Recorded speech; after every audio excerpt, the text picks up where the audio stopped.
Bloody Omaha. What was it like on Omaha Beach on D-Day? On the morning of June 6, 1944, Omaha Beach became one of the most harrowing places any human being had ever experienced. For the American soldiers landing there, D-Day was not a carefully executed military plan, but a violent descent into chaos, fear, and survival. What they encountered on Omaha Beach was confusion on a massive scale, where courage often meant nothing more than continuing to move forward under fire. The experience began hours before the landing. Soldiers were crammed into small landing craft, tossed violently by rough seas. Many were seasick, soaked, and exhausted before the fighting even began. They carried heavy packs, weapons, and equipment that dragged at their bodies and slowed every movement. As they approached the French coast, they could hear explosions and see flashes of gunfire lighting the shoreline. For many, this was their first time under enemy fire, and there was little comfort in knowing that escape was impossible. When the landing craft reached the shore and the ramps dropped, the reality of Omaha Beach became immediately clear. German machine guns and artillery opened fire with devastating accuracy. Men at the front were often killed instantly. Others stepped off into deep water, sometimes over their heads, and struggled to stay afloat under the weight of their gear. Many drowned before reaching land, either wounded or overwhelmed by exhaustion and panic.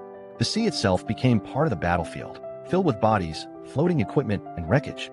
Some units suffered over 90% casualty rates within minutes of the boat ramps dropping.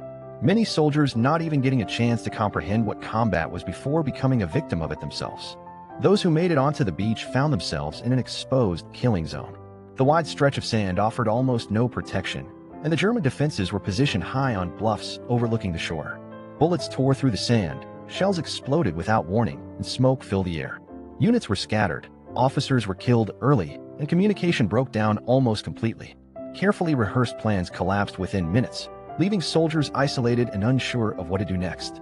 Fear was constant, but it often became strangely muted. Many veterans later described a numbness that took over, a narrowing of attention to the next few feet of sand or the next breath.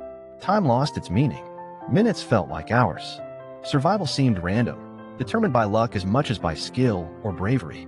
Men hugged the ground, pressed into the sand behind small obstacles, unsure whether standing up would mean instant death. Progress inland did not come from large-scale coordination, but from small groups of soldiers acting on instinct. Individuals crawled forward, used shell craters for cover, and followed natural breaks in the terrain. Some scaled the bluffs, others assaulted bunkers with grenades and explosives. Leadership emerged organically. Whoever moved forward and survived became the leader. Slowly, through persistence and improvisation, the German defenses began to weaken. By the end of the day, Omaha Beach was secured, but at an enormous cost. Thousands were dead or wounded, and the survivors were physically spent and emotionally shattered. Many later said that the events of that single day stayed with them for the rest of their lives. Omaha Beach came to symbolize not just the strategic importance of D-Day, but the brutal human reality of war: confusion, terror, sacrifice, and endurance under unimaginable conditions. To be on Omaha Beach on D-Day was to experience war in its rawest form, stripped of glory and certainty, where survival depended on chance, determination, and the courage to keep moving when everything else had fallen apart.